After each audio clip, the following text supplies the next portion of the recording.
ಎಲ್ಲೋಗಿದ್ದ ಗೊತ್ತಾ ಅವನು? ಏನ್ ಮಾಡ್ಕೊಂಡ್ ಬಂದಿದ್ದಾನೆ ಗೊತ್ತಾ? ಎಂತ ಗರಂದಾರಿ ಕೆಲಸ ಮಾಡ್ಕೊಂಡ್ ಬಂದಿದ್ದಾನೆ ಗೊತ್ತಾ? ವೀರಣ್ಣವ್ರೆ, ಅಲ್ಲ ಗೊತ್ತಾ ಅಂತಿದ್ರೆ ನಮ್ಗೆ ಹೇಗ್ ಗೊತ್ತಾಗತ್ತೆ? ಅವ್ನ್ ಏನ್ ಮಾಡ್ದ ಅಂತ ನೀವು ಹೇಳಿದ್ರೆ ತಾನೇ ನಮಗ್ ಗೊತ್ತಾಗೋದು. ಹೇಳಿ ವೀರಣ್ಣವ್ರೆ. ನಿಮ್ಮ ಮಗ ಆಸ್ಪತ್ರೆಗೆ ಹೋಗಿದ್ದ. ಏನಾಯ್ತು ನನ್ ಮಗನ್ಗೆ? ಅವನಿಗೇನು ಆಗಿಲ್ಲ ಕಣಮ್ಮ, ಅವನಿಗೇನು ಆಗಿಲ್ಲ. ನಿಮ್ಮ ಆಫೀಸಲ್ಲಿ ಈ ಹಿಂದೆ ಗೀತಾ ಅನ್ನೋ ಹುಡುಗಿ ಯಾರ ಕೆಲಸ ಮಾಡ್ತಿದ್ಲಂತಲ್ಲ,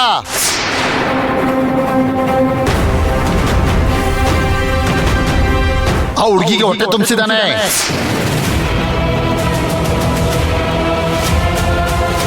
ಮದುವೆ ಅಂತ ಗೊತ್ತಾದ ತಕ್ಷಣ ಆ ಮಗುನ ತಗಸಕ್ ಆಸ್ಪತ್ರೆ ಕರ್ಕೊಂಡು ಹೋಗಿದ್ದಾನೆ.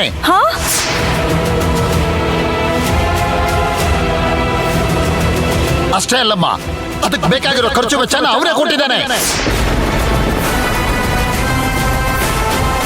ಪ್ರತಿ ತಿಂಗಳು ಇವನ ಅಕೌಂಟಿಂದ ಅವಳಿಗೆ ದುಡ್ಡು ಹೋಗಿದೆ. ಕೇಳಿ ನಿಮ್ಮ ಮಗನ್ ಕರೆಸಿ.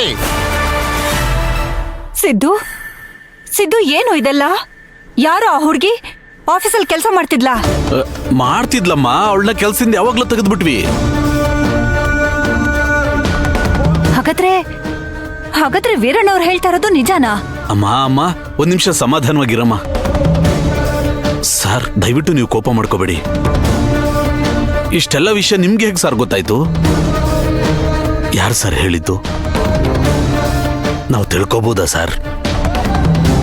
ನನಗೆ ಒಂದು ಫೋನ್ ಕಾಲ್ ಬಂತು. ಏನ್ ಸರ್, ಯಾರೋ ಮಾಡಿರೋ ಒಂದು ಫೋನ್ ಕಾಲ್ ಇಟ್ಕೊಂಡು ಇಷ್ಟೆಲ್ಲ ಯಾಕೆ ಮಾಡ್ತಾ ಇದ್ದೀರಾ ಅಂತ ಕೇಳ್ತಾ ಇದ್ದೀರಾ? ದಡ್ಡನೇನ್ರಿ ನಾನು? ದಡ್ಡನ?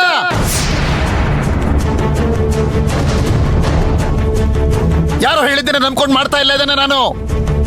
ಅವ್ರು ಹೇಳಿದ ಸರಿನಾ ತಪ್ಪ ಅಂತ ನೋಡಕ್ಕೆ ಆಸ್ಪತ್ರೆಗೆ ಹೋಗಿದ್ದೆ. ಅಲ್ಲಿದ್ದ ನಿಮ್ಮ ತಮ್ಮ.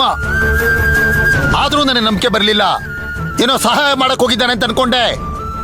ಅವನು ಹೋದ್ಮೇಲೆ ನಮ್ಮ ಮೂರು ಹುಡುಗಿ ಒಬ್ಬಳನ್ನ ಕೇಳಿದೆ ಯಾಕೆ ಬಂದಿದ್ದ ಅಂತ. ಅದಕ್ಕೆ ಅವಳು ಏನ್ ಹೇಳಿದ್ಲು ಗೊತ್ತಾ?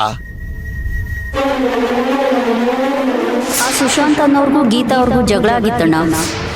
ಸುಶಾಂತ್ ಅವರು ಗೀತಾ ಅವ್ರನ್ನ ಕುತ್ತಿಗೆ ಇಸ್ಕಕ್ಕೆ ಹೋಗ್ಬಿಟ್ಟಿದ್ರು. ಅವ್ರು ಹೊರಗಡೆ ಹೋದ್ಮೇಲೆ ಗೀತಾ ಹತ್ರ ನಾನೇ ಕೇಳಿದೆ ಅಣ್ಣ. ಅವ್ರು ಏನ್ ಹೇಳಿದ್ರು ಗೊತ್ತಾ? ನಾನು ಅವ್ರ ಆಫೀಸಲ್ಲಿ ಕೆಲಸ ಮಾಡ್ತಾ ಇದ್ದೆ, ನಂಬಿಸಿ ಮೋಸ ಮಾಡ್ಬಿಟ್ರು. ನಾನು ಗರ್ಭಿಣಿ ಅಂತ ಗೊತ್ತಾದ ತಕ್ಷಣ ಅಭಾಷಣ ಮಾಡಿಸು ಅಂತ ಫೋರ್ಸ್ ಮಾಡ್ತಿದ್ರು. ಹೇಳಿದ್ಲು, ಎಲ್ಲಾ ವಿಷಯಗಳನ್ನು ಹೇಳಿದ್ಲು. ನಂಬಿಲ್ಲ ಅದನ್ನ ನಾನು. ಒಂದ್ ನಿಮಿಷ ಬಂದೇರಿ. ಏನತ್ತೆ ಇದು? ಏನಮ್ಮ ಇದೆಲ್ಲ? ಏನೋಪ್ಪ, ಯಾಕೆ ಹೇಗ್ ಮೇಲೆ ಮೇಲೆ ತೊಂದರೆ ಬರ್ತಿದೆ? ತಗೊಳ್ಳಿ, ನಿಮ್ಮ ತಮ್ಮ ಆಸ್ಪತ್ರೆಯಲ್ಲಿ ಮಾಡಿರೋದೆಲ್ಲವೂ ಇದರಲ್ಲಿ ಇದೆ. ನೋಡಿ ಇದನ್ನ. ಅಯ್ಯೋ, ನೋಡ್ಕೊಳ್ಳಿ.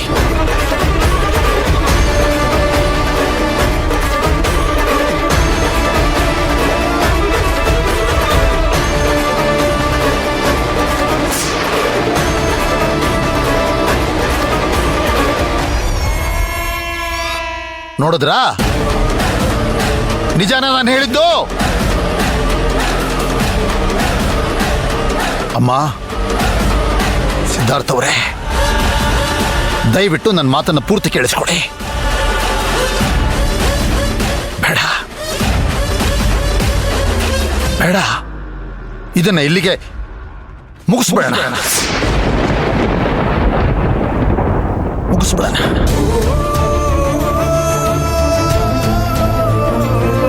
ಅಯ್ಯೋ, ಸಂಬಂಧ ಸರಿ ಬರಲ್ಲಮ್ಮ. ನನ್ನ ಮಾತನ್ನ ದಯವಿಟ್ಟು ಅರ್ಥ ಮಾಡ್ಕೊಳ್ಳಿ. ನಿಮ್ ಕುಟುಂಬಕ್ಕೂ ನಮ್ಮ ಕುಟುಂಬಕ್ಕೂ ಇನ್ನು ಮೇಲೆ ಯಾವುದೇ ರೀತಿಯ ಸಂಬಂಧಗಳಿರೋದಿಲ್ಲ.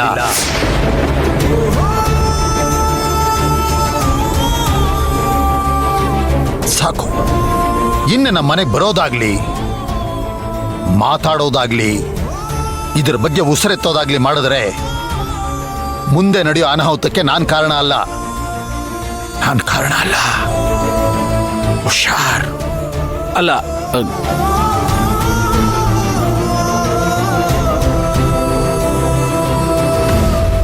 ನಿಮ್ ಕುಟುಂಬಕ್ಕೂ ನಮ್ಮ ಕುಟುಂಬಕ್ಕೂ ಇನ್ನು ಮೇಲೆ ಯಾವುದೇ ರೀತಿಯ ಸಂಬಂಧಗಳಿರೋದಿಲ್ಲ.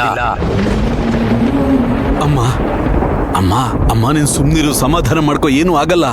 ಅಮ್ಮ ಅತ್ತೆ, ಅಮ್ಮ ಅತ್ತೆ, ಅಮ್ಮ ಅಮ್ಮ ಅಮ್ಮ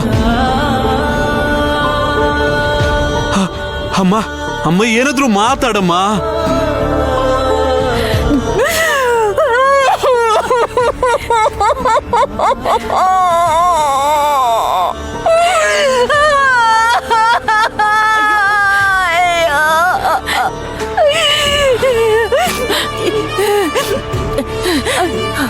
ಏನಪ್ಪ ಏನ್ ಮಾತಾಡ್ಲು? ಆ ಮನುಷ್ಯಂದು ದೊಡ್ಡ ಗುಣ ಕಣೋ. ಆ ಮನುಷ್ಯ ಇಲ್ಲಿಗೆ ಬಂದು ಹೊಡಿಲಿಲ್ಲ, ಎಷ್ಟು ಮರ್ಯಾದೆಯಿಂದ ಎಚ್ಚರಿಕೆ ಕೊಟ್ಟು ಹೋದ್ರು. ಅವ್ರ ಜಾಗದಲ್ಲಿ ನಾವ್ ಯಾರಾದ್ರೂ ಇದ್ದಿದ್ರೆ ಕತ್ರು ಸಾಕ್ಬಿಡ್ತಿದ್ವಿ ಕಣೋ. ಯಾಕೆ ಹುಟ್ಟದ್ನೋ ನನ್ನ ಹೊಟ್ಟೆಯಲ್ಲಿ ಇಂಥವ್ನು? ಯಾಕಾದ್ರೂ ಹುಟ್ಟದ್ನೋ? ಅಮ್ಮ ಸುಮ್ಮನೆ ಇರು, ಸಮಾಧಾನ ಮಾಡ್ಕೋ. ಸಾಧನ ಒಂದ್ ಗ್ಲಾಸ್ ನೀರು ತಗೊಂಬ ಹೋಗು. ಅಮ್ಮ ಅಳ್ಬೇಡಮ್ಮ, ನೀನ್ ಅಳ್ಬೇಡ ಅಳ್ಬೇಡ ಅಳ್ಬೇಡಮ್ಮ ಅಳ್ಬೇಡ. ಸದ್ದ ಬೇಗ ಬಾ. ಅತ್ತೆ, ನೀರ್ ತಗೊಳ್ಳಿ, ಸಮಾಧಾನ ಮಾಡ್ಕೊಳ್ಳಿ. ತಗೋ, ನೀರ್ ಕುಡಿ. ಕುಡೀರಿ ಅತ್ತೆ. ಸ್ವಲ್ಪ ಕುಡಿ. ಸಮಾಧಾನ ಮಾಡ್ಕೊಳ್ಳಿ. ಕುಡಿಯಮ್ಮ. ಬೇಡ ಮಗ್ನೆ, ಈ ತಾಯಿಗೆ ಒಂದ್ ದೊಡ್ಡ ವಿಷ ಕೊಟ್ಬಿಡ್ಬೇಕಂತ. ಏನಮ್ಮ?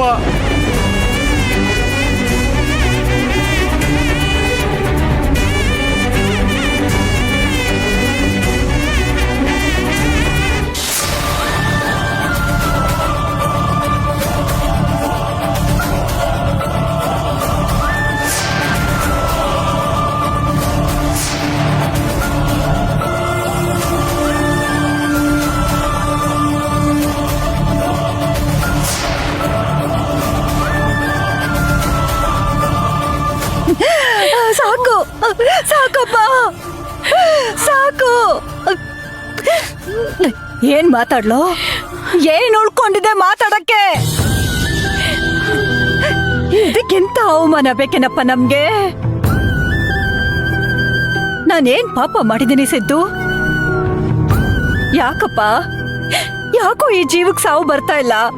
ಅಮ್ಮ ನಾನೇ ಸಾಯೋಣ ಅಂದ್ರೂ ಧೈರ್ಯ ಬರ್ತಾ ಇಲ್ಲ. ಅಮ್ಮ ಸಿದ್ದು, ನಾನು ಅಂದ್ರೆ ನಿನಗಿಷ್ಟ ಅಲ್ವಾ ಮಗ್ನೆ? ಇಷ್ಟಮ್ಮ. ನಾನೇನ್ ಕೇಳಿದ್ರು ನೀನ್ ಮಾಡ್ತೀಯ ಅಲ್ವಾ?